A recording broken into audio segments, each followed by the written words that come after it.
রে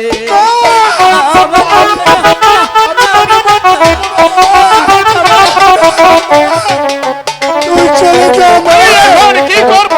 মুক্তি দেওয়ারই হলো রাজা মশাই। আমি এখন কি মারলে জল্লাদ রে ও জল্লাদ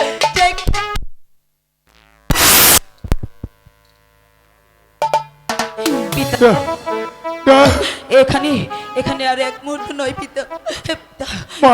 চলো আমরা এই রাজ্য ছেড়ে আমরা অন্য রাজ্যে চলে যাব পালাবার পথ তোমাদের। ও মা মারে পিতা পিতা সোনরবান